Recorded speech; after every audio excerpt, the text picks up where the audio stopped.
Baik, malam baik semua, beberapa narasumber malam baik. Ya, kebetulan pimpinan memang kebetulan laki-laki semua. Jadi bukan kesengajaan kami menghadirkan tidak ada perempuan, bukan. Tapi kebetulan para pimpinan kita ini, pimpinan Komisi 3 dan pimpinan instansi ini laki-laki semua. Jadi teman-teman yang perempuan saya mohon maaf. Ini fakta, ini kenyataan bahwa kita memang laki-laki semua. Bukan perempuan tidak punya hak, perempuan boleh bicara. Dan yang hadir di sini maupun yang mengikuti live streaming dari rumah malam ini, ketiga narasumber ini akan membedah tanggung jawab masing-masing di masing-masing instansi terkait pembangunan kebudayaan. Yang saya bilang tadi dari awal, apa yang mau dibangun dari kebudayaan Lembata ini? Apa dibangun apa? Apakah kita kembali ke tradisi lama atau kita melakukan modernisasi atau perbaikan terhadap nilai-nilai kebudayaan kita yang lama? Ada sekian indeks yang harus diukur dari indeks pembangunan kebudayaan itu sendiri. Jadi dikerjakan oleh teman-teman Purabur, tapi dinikmati oleh teman-teman Parekraf, dibelajarkan oleh teman-teman pendidikan. Jadi saya mulai dulu dari yang punya dinas yang urus kebudayaan ini. Saya mulai dari situ. Bapak silakan bercerita apa yang mau yang sudah dilakukan. Dinas ini baru 1 tahun, dan kita mau ukur juga belum bisa ukur nih. Dan menjadi bidang ini belum 1 tahun. Kemarin sempat ada Gebiar Festival atau apalah, eksplorasi budaya yang sempat, ya saya mungkin ada seberang jalan dengan Pak Kadis soal terminologi, soal istilah. Sudah kita berdebat soal istilah secara damai, sebagai sebuah ritual atau sebagai sebuah nama, rasa. Jadi mungkin Pak Kadis cerita dulu tentang pembangunan kebudayaan dan dinas ini apa yang mau dilakukan, apa pokok pikiran tentang kebudayaan Kabupaten Lembata yang sudah dimiliki dan mau di-upgrade, mau diperbarui ke depan, dan yang mau dikerjakan setelah 2022 ini. Silakan Pak Kadis. Baik, terima kasih Pak Kofre. Selamat malam buat kita semua. Ya, yang pertama saya mengucapkan selamat hari ulang tahun buat HLF yang ke-12.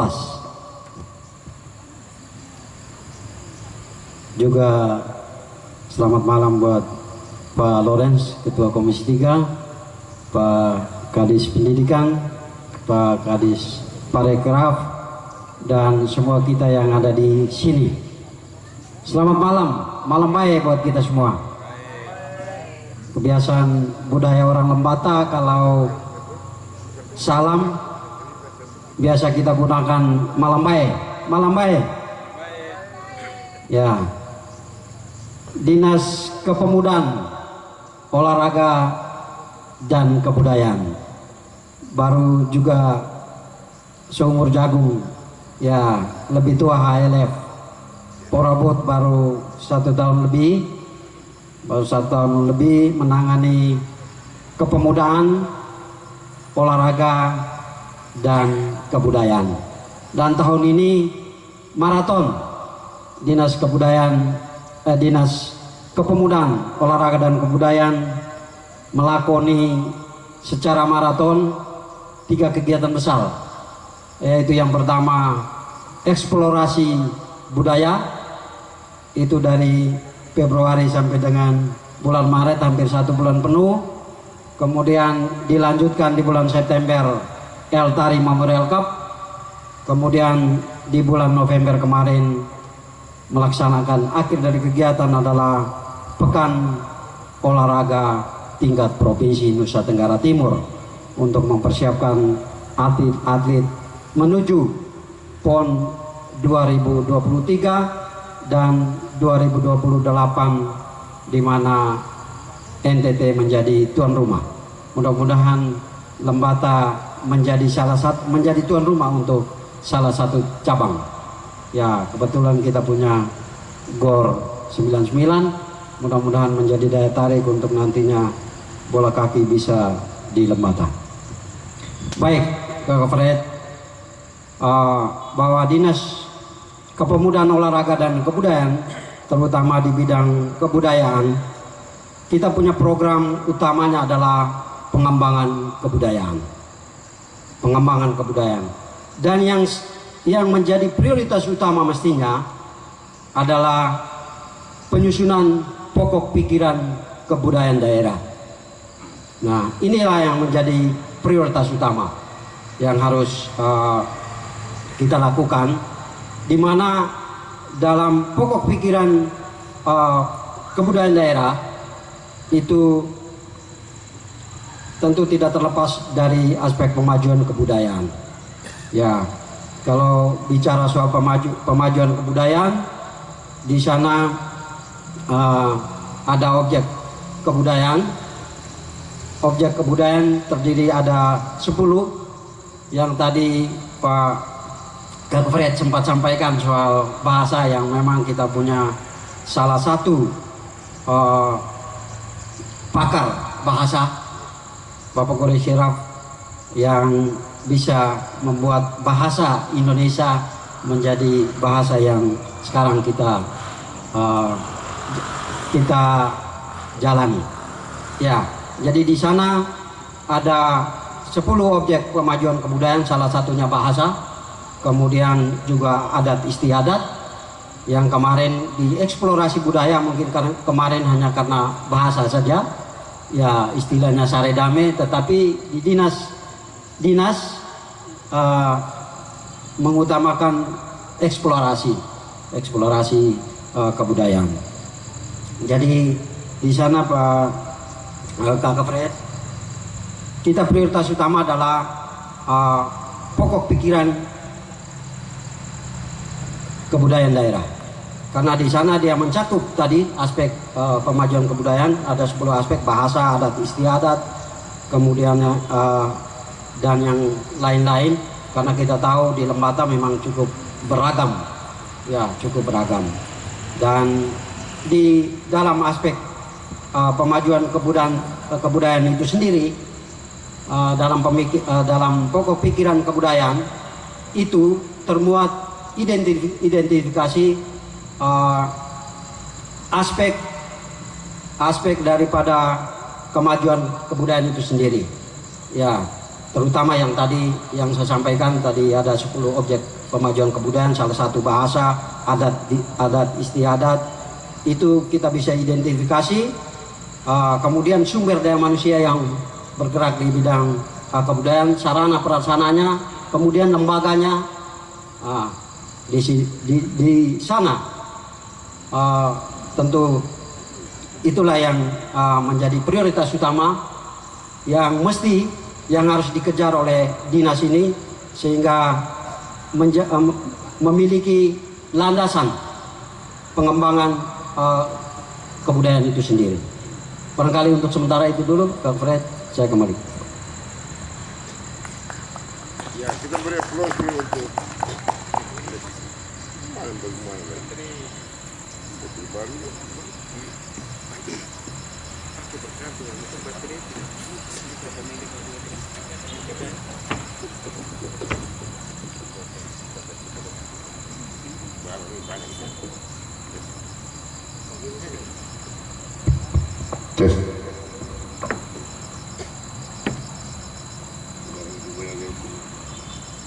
baik, terima kasih Pak Kadis Porabut, di Singkatan Gaga, Porabut. Ya, kita jangan kali dulu, tahan dulu, kita pilih dulu. Ini kemarin ada ada lokakarya, bahkan mungkin sudah dijalankan oleh teman-teman pendidikan, dinas pendidikan, merumuskan MULOK, muatan lokal berbasis budaya. Kita perlu dengar ini apa yang mau diajarkan untuk siswa SD sudah, atau SMP juga, TK PAUD, SD, SMP. Wah, ini 3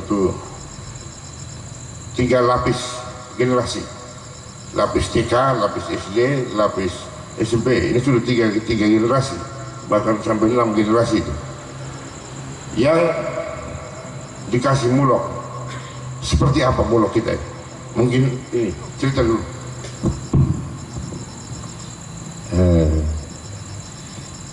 Terima kasih Kak telah membuka ruang untuk kita bisa berdiskusi bagaimana menanamkan nilai-nilai budaya di kalangan anak-anak muda yang sekarang sudah semakin terdegradasi, bahkan ada yang tidak bangga menjadi orang Lembata.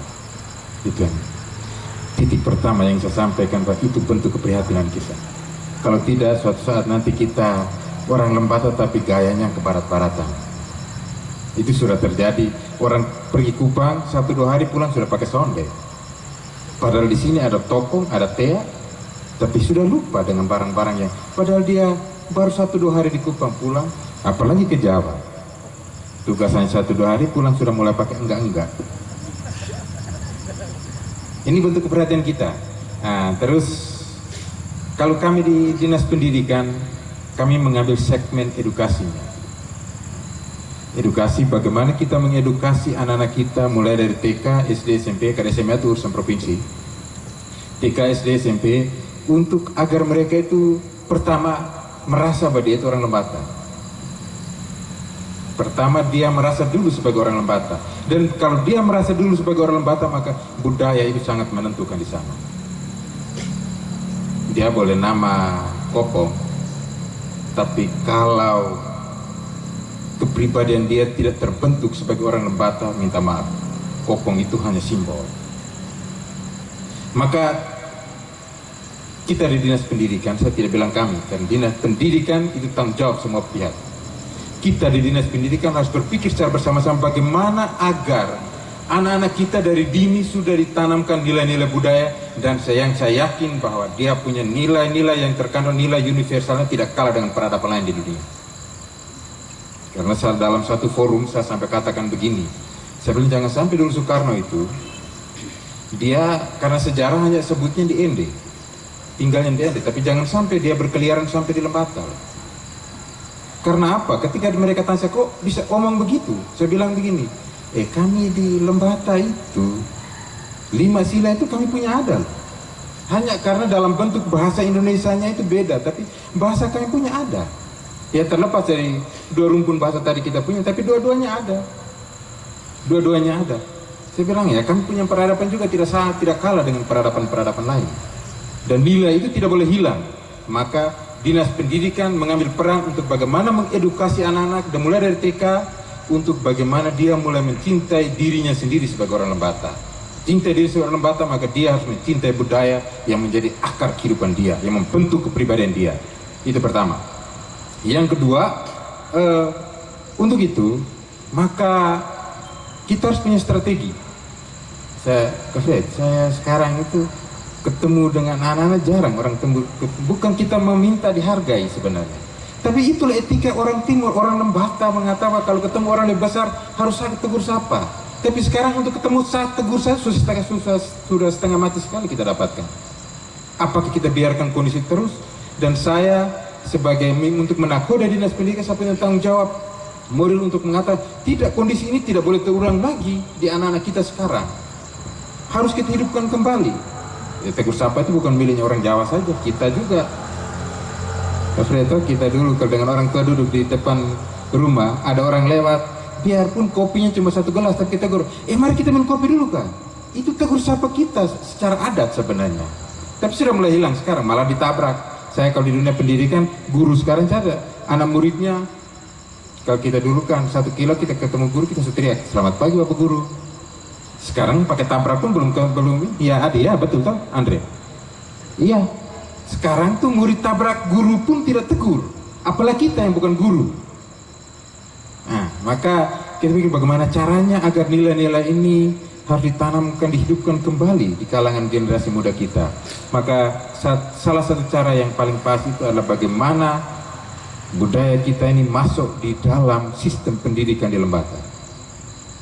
Saya buang inde, saya bilang bagaimana kalau seandainya di sekolah itu harus ada muatan lokal yang berbasis budaya. Tapi saya kan tidak mengerti bagaimana susunnya itu.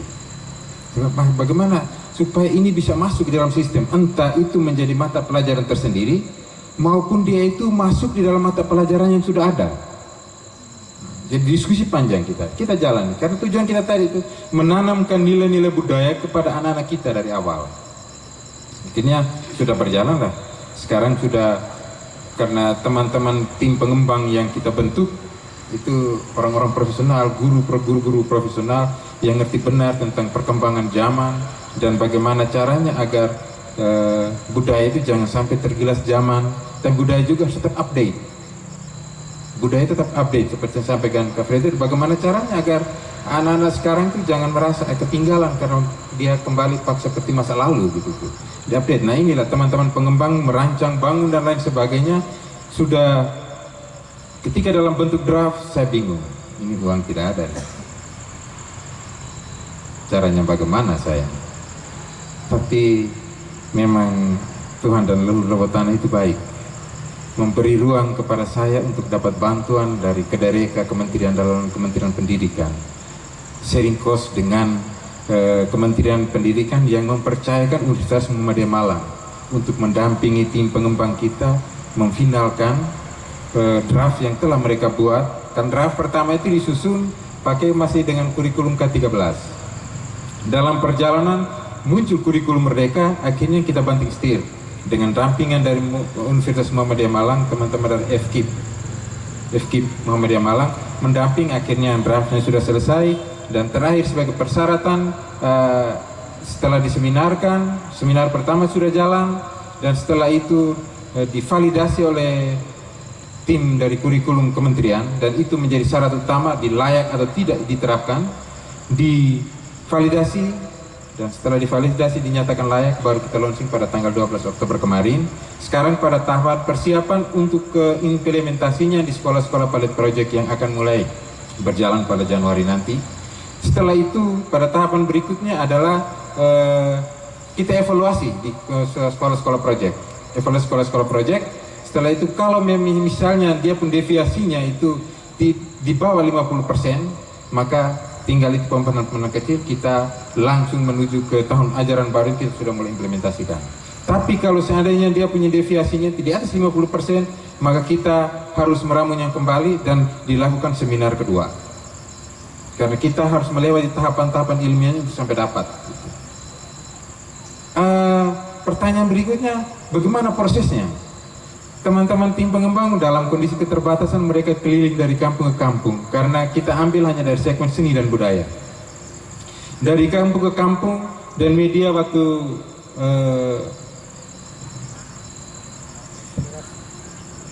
eksplorasi budaya, minta maaf kami masuk, kami sembunyi-sembunyi diri, tapi siapapun teman terlibat di dalam untuk melihat kira-kira seperti apa. Selama sekitar 4 bulan mereka keliling dari kampung ke kampung untuk melihat ada 7 elemen di situ terkait dengan seni dan budaya. Jadi ada bahasanya, ada pakaiannya, ada seni keterampilannya dan lain sebagainya, ada adat istiadatnya. Nah, itu ada 7 elemen yang kita pakai untuk masuk, dan mereka lihat satu persatu dari desa ke desa. Dari desa ke desa itu yang akan akhirnya datang, dan mereka memolesnya, merancang bangun untuk menjadi masuk ke dalam silabus. Setelah itu didamping oleh Kementerian Dalam, Kementerian Pendidikan melalui UMM untuk bergeser dari K13 ke kurikulum Merdeka, dan sudah jadi, tinggal mudah-mudahan bisa berjalan supaya nilai-nilai dasar kita punya mulai kita tanamkan kepada anak-anak kita. Tadi saya senang Kak Fred sudah mulai ngomong tentang bahasa. Iya, kan bahasa sekarang, bahasa Lembata, kalau Jawa itu 100 tahun dulu baru dia bisa jadikan satu bahasa, yang namanya bahasa Jawa. Kita punya Lembata butuh berapa, tapi harus ada sosok yang mampu itu. Bos kira sudah tidak ada lagi, Pak. Jadi Kak Fred kalau bisa menginisiasi itu sangat bagus sekali. Nah. Karena ini menjadi pembuka jalan Kak Fred sebenarnya. Karena penting ada bahasa pemersatu di Lembata. Yang sekarang kan orang sama, oh kami orang Kedang, oh kamu orang Lama Holot. Akhirnya jadi 2, padahal kita bilang Ta'antau tadi itu. Bahasa, sisi bahasa itu. Maka nanti ketika diimplementasikan, minta maaf, si anak harus tahu bahasa ibu. Tidak bisa dia lupa. Biarpun nanti dia harus belajar bahasa Indonesia, dia harus belajar bahasa Inggris, bahkan bahasa asing lain pun bahasa ibu dia tidak boleh lupa. Saya tidak tahu Kapret masih bisa baca, bisa bahasa Polibuto tidak, saya juga tidak tahu. Tapi saya omong logat Adonaro tetap kental. Sekarang saya tinggal Lamahora, logat Lamahora juga kental ketika saya omong. Jadi masih kuat. Iya. Kan saya bangga sebagai orang Lembata, saya bangga sebagai orang Adonaro yang telah melahirkan saya. Itu saya dulu, saya kembalikan ke Fred. Terima kasih. Baik, kita beri aplaus untuk Pak Kalis. Ini keberanian untuk memulai. Jadi jatuh itu biasa, salah juga biasa. Tapi langkah awal itu harus dimulai. Jadi mencapai langkah ke 100 tanpa langkah pertama kan tidak mungkin. Apalagi sampai langkah ke 1000. Ini sudah mencapai sekian langkah, tentu langkah pertama dengan sebuah tekad, sebuah keberanian untuk menginisiasi lahirnya Mulog. Memang saya membayangkan sebuah konsep Mulog yang begitu setengah mati, dengan apalagi baru ambil 2 variabel, seni budaya. Ambil variabel seni ini banyak sekali. Budaya ini, teman-teman INSIS Yogyakarta pernah menulis tentang gotong royong, atau orang Kelang apa istilah gilu dodong. Gilu dodong itu dia ISIS menulis, dia mengangkat gilu dodong. Kenapa orang Lembata itu tidak ada kata terima kasih? Ya, saya ketika mengikuti kalian saya bilang begini, orang Lembata itu dia menyampaikan dalam bahasa daerah harus berpadanan. Tidak ada yang berdiri sendiri. Jadi kalau memberi, dia akan memberi juga, sehingga dia tidak perlu mengucapkan terima kasih. Jadi kita beris harus orang poe, harus, dan tidak perlu terima kasih. Jadi kata terima kasih itu harus dalam perbuatan, bukan dalam pengucapan. Ya, perkataan. Nah, bagaimana Dinas Pariwisata mempromosikan ini? Akhirnya kita mau dengar dari Pak Kalis. Baik, terima kasih Kak Fred. Malam ini sesuatu yang berbeda, yang ya saya pribadi rasakan dan tentu kita sekalian. Karena itu malam baik untuk kita semua yang hadir di kesempatan ini, Pak Ketua Komisi 3 DPRD, Kepala Dinas Pendidikan, Kepala Dinas Kepemudaan Olahraga dan Kebudayaan. Menarik, tema kebudayaan malam ini adalah sesuatu yang memang sangat dinamis di masa lalu, sekarang, dan nanti. Karena itu apa yang sedang kita nikmati dalam kemasan malam hari ini bagi saya sesuatu yang memang harus kita mulai. Secara khusus terima kasih kepada Bang Fred yang sudah menyiapkan ruang ini untuk kita boleh berdialog, memberikan pandangan, dan tentu juga kita akan menerima banyak masukan, saran, pendapat yang dimungkinkan untuk dapat kita kerjakan sekarang dan nanti. Terutama apakah itu keberadaan kita di Satker yang menangani urusan pariwisata dan ekonomi kreatif, kebudayaan itu sendiri, atau juga di pendidikan. Sedikit apa yang sudah digambarkan tadi. Oh ya, sebelum saya ke sana, ya selamat ulang tahun untuk ke HLF. Saya sendiri mohon maaf, HLF Hip Hop Lembata Foundation. Memang kami tidak terlalu dekat, tapi dengan menjalankan tugas yang baru pasti akan semakin dekat. Dan karena itu propisiat untuk teman-teman di HLF yang sudah memasuki usianya yang ke-12. Saya sendiri di pariwisata dan ekonomi kreatif belum 1 tahun, baru 11 bulan, ya sekian minggu dan sekian hari. Nanti di Januari baru persis 1 tahun. Dan kita mengerjakan apa yang sudah direncanakan, kita kerjakan, termasuk apa yang diangkat oleh Pak Kadis Prabu tadi. Terakhir ada satu yang sangat berkesan ketika event ETMC kita kemarin, itu apresiasi yang luar biasa terhadap keberadaan masyarakat Lembata yang menyelenggarakan event besar dari kabupaten ke kabupaten yang lain, yang kalau kita kemarin sudah menyelenggarakan tentu menunggu waktu yang lama untuk dapat menyelenggarakannya kembali. Dan kesan luar biasa itu adalah bagian atau potret dari kondisi masyarakat Lembata secara komplit, kita bilang begitu, terutama dari aspek kebudayaan. Orang bilang ya orang Lembata ramah, menerima tamu dengan luar biasa. Itu sesuatu yang luar biasa. Mungkin mereka tidak terlalu menemukannya di kabupaten lain. Dan hal-hal yang demikian kita tidak menyadari apa yang sedang kita miliki itu merupakan sesuatu kekuatan yang berbeda yang harus kita rawat. Tugas merawat sesuatu yang sudah ditinggalkan dan kita miliki itu pekerjaan yang tidak main-main. Jadi tentang kebudayaan, tentu secara eksternal itu dia mengalami tekanan yang luar biasa, apalagi dengan ilmu pengetahuan dan teknologi, dan terakhir dengan teknologi informasi, digitalisasi yang luar biasa, itu kita mengalami tekanan yang memang tidak harus semuanya negatif, tetapi tergantung kemampuan kita untuk mengelola dari kondisi sumber daya yang kita miliki terhadap peluang dan ancaman secara eksternal yang kita hadapi. Karena itu untuk apa yang sedang kita diskusikan malam ini dari aspek kebudayaan, pariwisata itu sendiri kita memiliki 3 objek wisata yang terus menjadi perhatian bersama. Salah satunya adalah objek wisata budaya. Yang lainnya objek wisata alam dan objek wisata buatan atau hasil kreativitas manusia.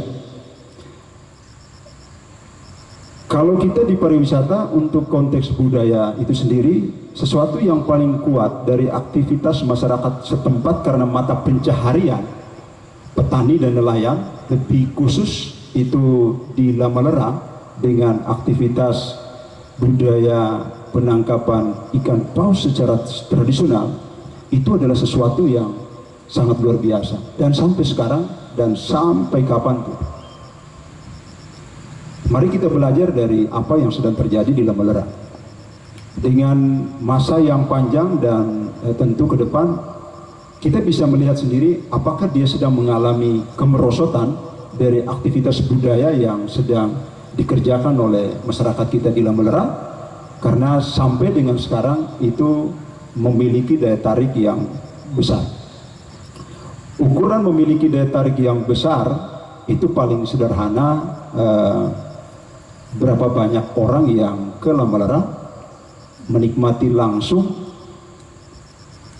mengerjakan langsung atas aktivitas budaya setempat yang ada di Lamalera, berapa banyak. Dan itu tidak hanya wisatawan mancanegara, kita juga harus melihat wisatawan domestik termasuk yang ada di Lembata. Tidak semua orang di Lembata yang sudah pernah ke Lembata, yang ke Lamalera.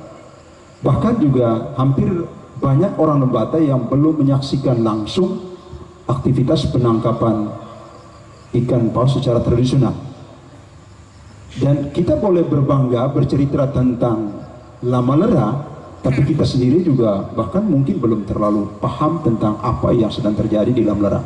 Karena itu apa yang disinggung oleh Bapak Kadis Pendidikan tadi, ini adalah sesuatu yang menjadi pekerjaan kita untuk anak-anak kita menerima atau transformasi informasi tentang kebudayaan kita, agar kapan saja sekarang mereka ada di sini SD, SMP, SMA, sekolah menengah kejuruan, dan nanti ke perguruan tinggi di luar, itu mereka menjadi duta pariwisata kita, terutama yang objek wisata budaya.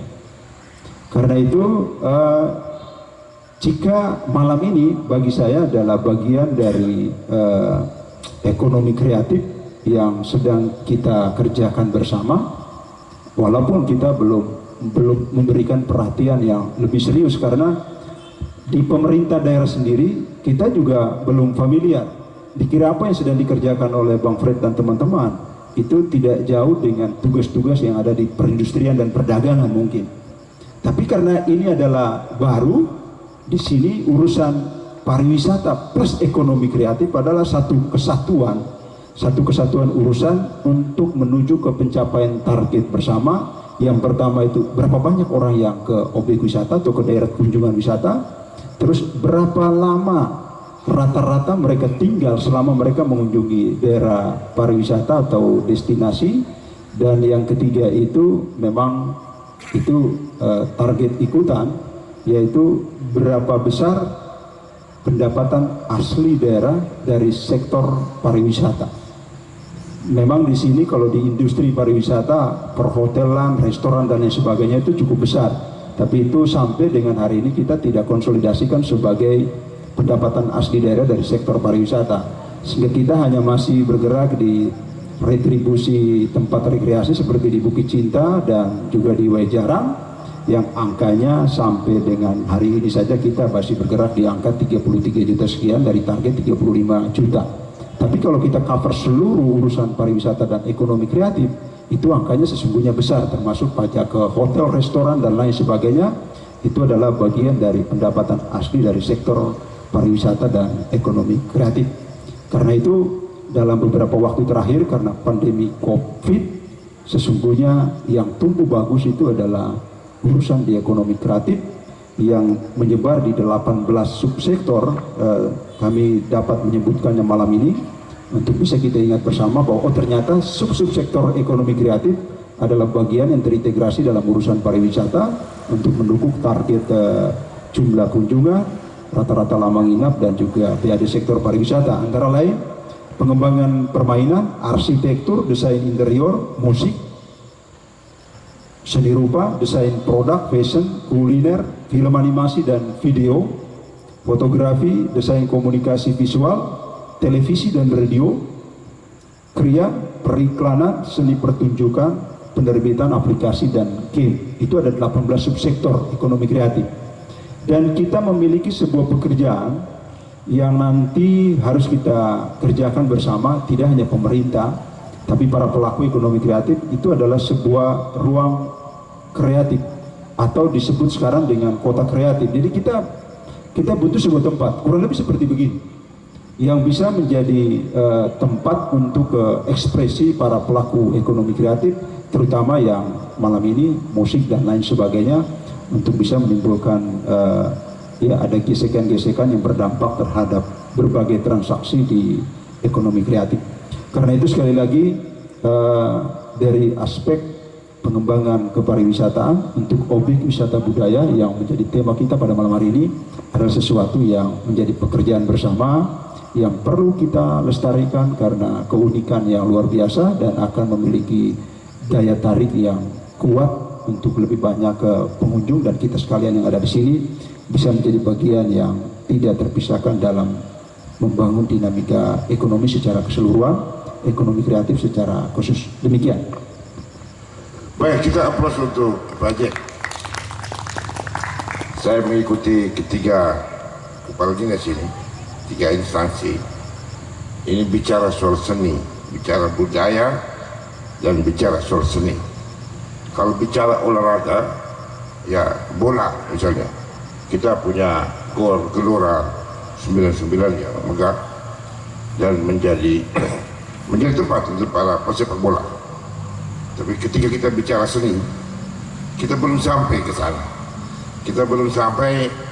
Kalau di Bali punya balai kesenian, di Jogja punya balai kesenian. Dia tempat untuk orang bertemu. NTT mungkin di Ngada punya gedung kesenian, sudah ada. Gedung kesenian, pentas teater, di semua bisa dilakukan di situ. Kita di Lembata, ya masih angan-angan, tetapi kalau kecintaan orang, ada teman dari Moskow, dari Rusia, dia pernah ke sini. Terus saya antar dia ke hotel, tinggalkan dia, karena pakaiannya basah, dia beli pakaian di Padang. Dia orang Indonesia, tapi tinggal di Moskow. Terus dia pagi saya jemput dia bilang, kamu lembat sewa. Kamu baru datang satu malam mau lembat sewa dari mana? Saya bilang dia bilang tidak. Tadi saya ke Padang, ke itu orang Padang itu, dia wawancara mereka. Bagaimana tinggal di sini? Oh, lebih enak di sini. Kenapa? Kalau di Lembata biar orang yang mabuk dia bayar. Di tempat lain dia ambil, dia mabuk dia jalan pulang dia 3 kali mati. Tapi di Lembata dia mabuk, ambil barang dia bayar. Dia bilang hebat sekali orang Lembata. Saya bilang ya kalau dia bayar daripada digebuki masa. Karena orang Lembata yang bukan kau pemilik kau jangan curi. Kalau curi asal jangan ketahuan, kau curi kau hancur. Nah itu bedanya Lembata. Nah begitu dulu seni. Tapi semua ini tarik nafas kalau bicara seni dan tempat. Dan bagaimana DPR memandang ini. apakah saatnya untuk Lembata punya balai kesenian setelah punya Gelora 99? Ya, kita perlu tahu juga nih. Kalau DPR punya, kan DPR bisa masuk lewat pokok-pokok pikiran DPR, misalnya begitu kan? Titip sedikit saja, sehingga teman-teman seni Lembata ini bisa terwadahi. Ada komunitas IMLAS, Ikatan Musisi, itu teman-temannya Pak Ketua Komisi juga nih, yang kemudian mengorganisir diri menjadi IMLAS, Ikatan Musisi Lembata apa begitu, yang Lembata All Star ya, All Star ya, itu apa lagi, ada komunitas Dolmestik, ini anggotanya satu dewan. Nah di rapper ini, di sini ada HLF, ada banyak rapper Lembata yang di bawah payung besarnya FHC, Lembata Hip Hop Community. Itu di Makassar ada, di Lembata ada, di Kupang ada, di Jawa ada, di mana-mana ada. Dan mereka kemarin dengan Kapten Purek, ya dia sempat muncul di televisi, ramai. Ketika ditanya, kau dari mana? Lembata. Ya, yang tidak berbasis Lembata. Apa harapannya? Ya, Lembata itu begini. Ya, memang Lembata begini sudah. Banyak rapper kita yang bisa dikasih panggung besar. HLM kemarin justru teman-teman dari Irlandia, ada rapper Irlandia yang pernah manggung keliling Amerika, ke sini dia pilih Lembata karena begitu dia browsing Lembata, yang muncul itu HLM. Begitu banyak lagu HLM. Dia datang, lalu dia pertama tanya, bisa saya ketemu mereka? Nah, tinggal di Taman Daun, jadi saya pertemukan. Lalu kita garap bersama, kolaborasi Mr. Tuka dan HLM. Jadi kita nyanyi bahasa Lembata, dia nyanyi bahasa Irlandia dalam satu lagu. Jadi di situ orang begitu. Nah, ya ini apa? Kolaborasi internasional. Nah, kita merasakan suasana yang beda di Lembata dengan di Adunara atau di Larang-Tuka. HLM kalau nyanyi Larang-Tuka, ini panggung bisa rubuh, penonton dan naik. Di Adunara sama. Tapi begitu nyanyi di Lembata, tepuk tangan susah gitu. Tepuk tangan susah. Apresiasi kita terhadap seni macam setengah masih. Pak Ketua Komisi ini bukan cuma DPR, ini musisi juga nih. Seniman latih kor kali ini Lembata, makanya sudah latih kor. Ya, mantan seminari biasanya kan kor dulu.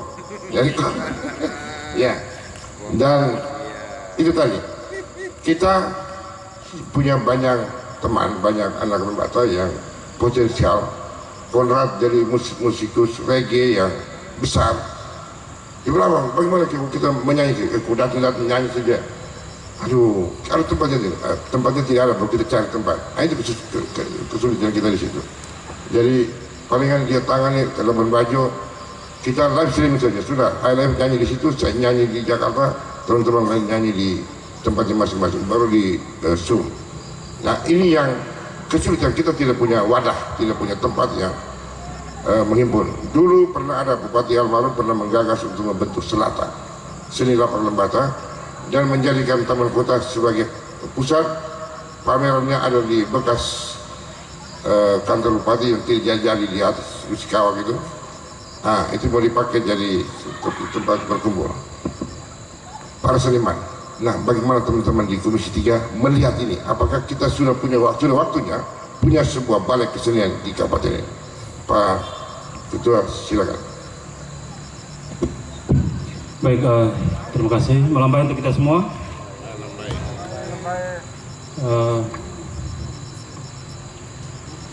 Saya pertama profesi dulu untuk HLF sudah 12 tahun. Tapi saya mau tanya sedikit ke HLF itu Hip Hop Lembata Foundation. Hip Hop Lembata Foundation. Ya.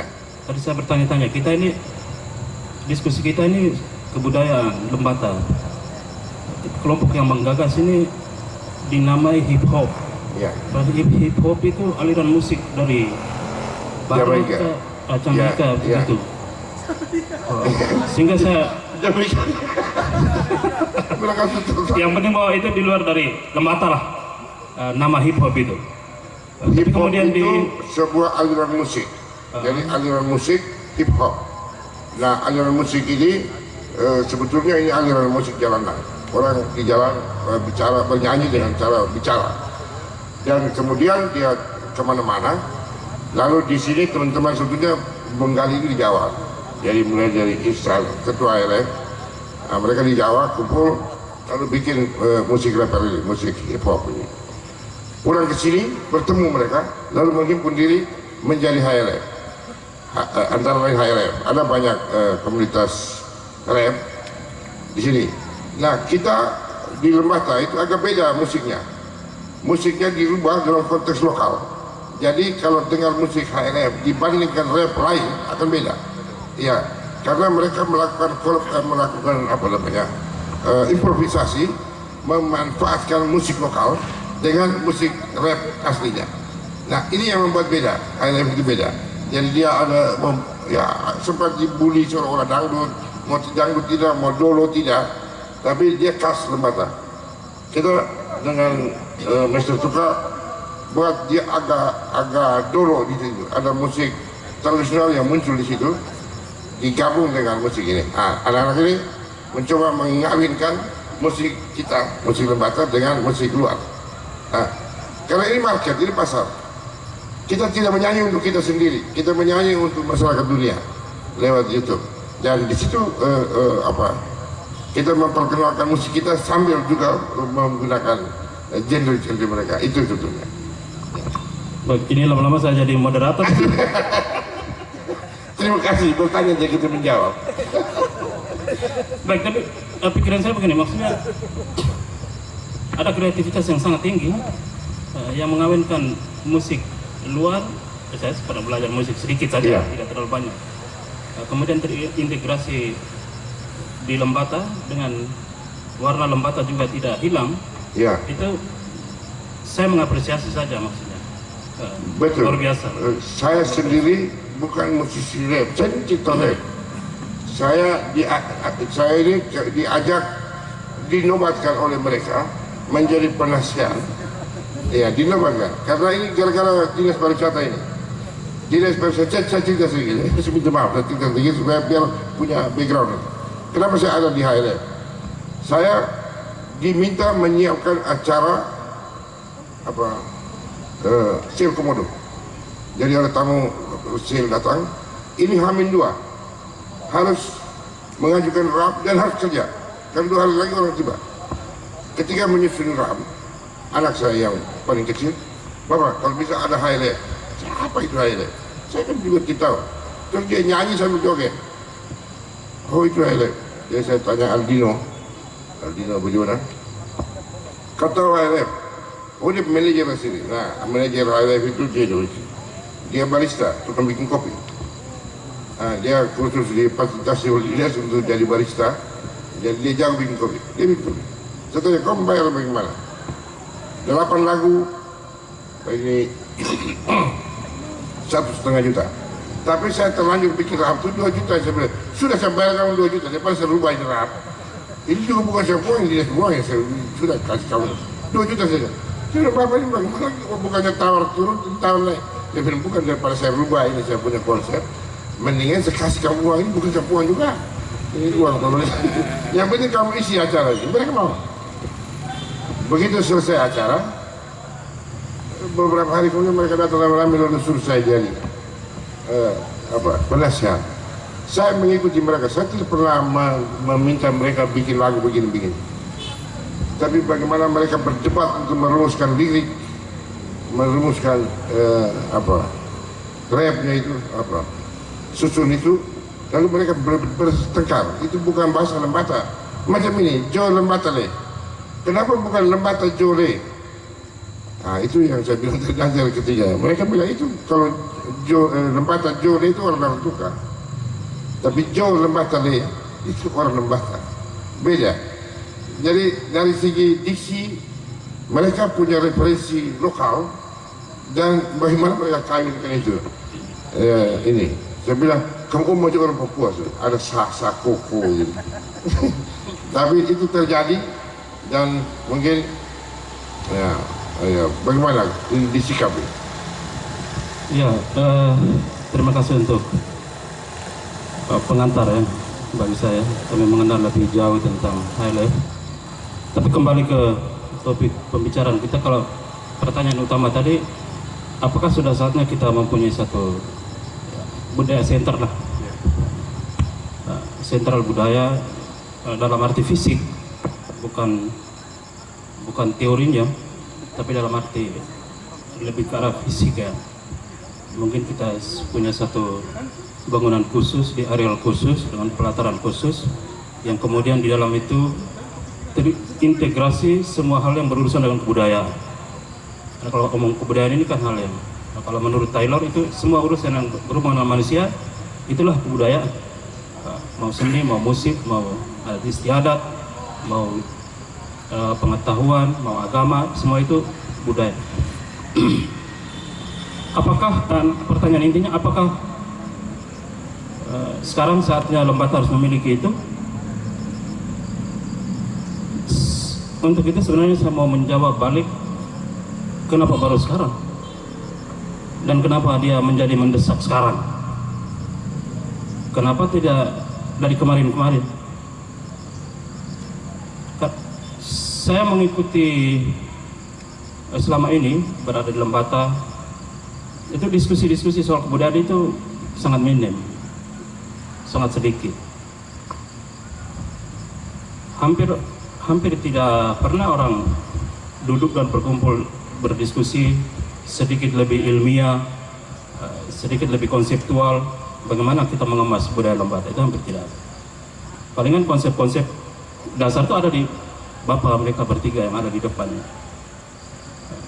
Tapi kemudian kalau saya di DPRD, saya melihat salah satu titik kelemahan kita adalah kebudayaan itu tidak, kalau dia masuk dalam konsep belanja urusan wajib mungkin, tapi belanja wajib tidak.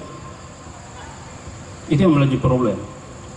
Ketika dia tidak menjadi belanja wajib di APBD contoh, maka itu kebanyakan orang, kebanyakan stakeholder menganggap bahwa itu urusan yang kesekian, bukan urusan yang utama. Nah sekarang menurut saya diskusi kita ini harus kemudian bermuara kepada bagaimana semua kita, mulai dari masyarakat sampai dengan para stakeholder di kabupaten, melihat kebudayaan Lembata itu mesti menjadi urusan wajib sekaligus masuk dalam konsep belanja wajib minimal untuk daerah, minimal. Kalau dari nasional dan provinsi tidak, maka minimal dalam garis-garis besar misalnya RPJMD atau apa itu, kita mesti menetapkan bersama bahwa kebudayaan itu masuk dalam kategori belanja wajib. Dan itu semua orang akan kemudian dipaksa untuk, memang kita harus. Misal sekarang saya lihat kalau di mandatory spending, belanja wajib itu urusan pendidikan, pasti kesehatan, infrastruktur. Tapi kebudayaan, kalau saya lihat mungkin kita cantol sedikit tadi di Bapak Kadis punya. Kita bisa kolaborasikan misalnya urusan kebudayaan tadi masuk di kurikulum, maka dia nyantol di urusan pendidikan, maka wajibnya ada di situ. Tapi itu untuk, menurut saya itu soal regenerasinya. Konsep-konsep budaya, praktek-praktek budaya yang perlu kita wariskan. Salah satunya dalam urusan kurikulum pendidikan. Tapi bagaimana kita berpikir sekarang menghimpun semua yang ada ini? Misalnya HLF nih, atau kelompok-kelompok penggerak budaya yang lain. Bagaimana kita menghimpun semua ini dalam satu wadah yang real, yang kemudian kita gagas bersama untuk dia menjadi lebih baik. Kemudian orang pertama kita sendiri melihat, oh kita punya budaya Lembata itu modelnya seperti ini. Kita menunjukkan itu dulu, baru orang di luar melihat bahwa oh orang Lembata itu punya kebudayaan itu modelnya begini-begini. Ada satu konsep yang jelas. Jadi kalau dari sisi politik, kebijakan, maka itu yang perlu kita, menurut saya kita perlu gagas itu. Kita bagaimana mengemas kebudayaan ini menjadi lebih punya apa ya, punya karakter sendiri. Saya agak terpikir sedikit tadi soal Pak Kadis Porabut punya pernyataan itu, bagaimana kita memajukan kebudayaan. Kalau sejauh yang saya pernah belajar soal sosiologi kebudayaan, itu sebenarnya salah satu sifat kebudayaan itu kan dia relatif. tidak ada kebudayaan yang lebih maju dan tidak ada kebudayaan yang lebih di belakang. Karena kebudayaan itu relatif. Maju menurut Anda, tapi menurut saya tidak maju. Yang menurut saya budaya yang maju itu yang saya punya, kan gitu. Nah, masing-masing budaya punya karakter. Jadi ya, pikiran saya yang sederhana, kalau soal kembali ke pernyataan pokok tadi, apakah sudah saatnya Lembata itu punya, kenapa hanya punya GOR saja? Kenapa tidak ada satu sentral khusus untuk urusan kebudayaan yang nanti membidangi seluruh hal yang terkait dengan kebudayaan kita? Mau show busana pakaian adat kah, mau musik kah, atau apa saja yang kita mau kategorikan dalam budaya kita, termasuk dalam bahasa tadi. Bahasa itu diskusinya panjang ya Bapak ya. Nanti kalau mau pakai bahasa Wulandoni, orang Ilape bilang pakai yang punya saja. Itu pasti lebih besar. Tapi sejauh ini memang ada dari sisi kebijakan daerah itu saya melihat di beberapa tahun terakhir itu cukup ini ya, cukup besar bunyinya. Misalnya kita ikuti pertama itu ada festival-festival, ada festival Tiga Gunung, ada festival apalagi Nuhanera atau apa. Tapi di dalamnya itu ada unsur-unsur budaya. Yang terakhir itu eksplorasi budaya. Nah, kalau saya dari sisi pandang politik itu saya melihat bahwa menangani kebudayaan Lembata itu masih terpisah-terpisah, terpecah-pecah. Belum ada, sangat parsial. Ketika ada satu misalnya dulu zaman Pak Yance dengan dia punya, lalu kemudian berhenti, kemudian Pak Thomas naik dengan dia punya konsep itu. Kita mengharapkan dari sisi kemudian ada satu kebijakan yang perlu kita ambil untuk bersama, itu mesti ada kesatuan. Jangan terpisah itu kan konsep kita membangun. Maka kemudian kalau kita korelasikan dengan aspirasi yang tadi saya kata aspirasi ya, karena sama dari Bapak senior lah dari saya ini baru anak jagung. Gitu. Jadi kalau kita mau korelasikan dengan sentral budaya tadi dalam arti konseptual tapi fisiknya juga, maka ini yang menjadi kunci. Di dalamnya itu yang pasti kita akan temukan kebudayaan Lembata itu begini. Jadi kalau dengan diskusi dengan Bapak bertiga ini, mari kita duduk bersama-sama, lalu kemudian kita membangun konsep untuk lebih real dari diskusi kita ini. Itu kebudayaan itu mesti sampai kepada belanja wajib urusan daerah. Saya tidak tahu di dalam pokok-pokok pengelolaan keuangan daerah yang sekarang itu apakah itu bisa cantolkan atau tidak, tapi bahwa itu menjadi pikiran kita untuk ke depan. Kalau kita sepakat, kalau sejauh kita misalnya kita diskusi tentang intervensi anggaran, karena kalau kita membangun yang tadi pasti otomatis itu di anggaran. Tapi kalau orang belum menganggap itu sebagai belanja wajib, saya pikir sulit. Karena kalau di sana itu ada 25 kepala, ini sekarang penjabat bupati, Pak penjabat. Jadi kalau soal kepentingan politik mungkin masih ini ya. Tapi kalau kemudian ada bupati definitif dengan wakilnya, ada 2 orang di situ, lalu kemudian ada 25 orang di dalam, kita perlu satu garis kebijakan yang memaksa 25 tambah 2, 27 ini yang memastikan bahwa urusan kebudayaan itu wajib untuk daerah. Mesti itu. Dan itu yang pikiran kita bersama. Terima kasih Bapak, saya kembali. Terima kasih. Kita beri aplaus dulu untuk Lawrence. Ternyata Pak Lawrence lebih mengejutkan dari yang saya bayangkan. Ada pantas ada yang protes kenapa hadirkan Lawrence. Sebenarnya saya, apakah karena Gerindra baru sukses menyelenggarakan turnamen. Sebenarnya saya tidak ada urusan dengan Gerindra, saya berurusan dengan Ketua Komisi 3. Iya.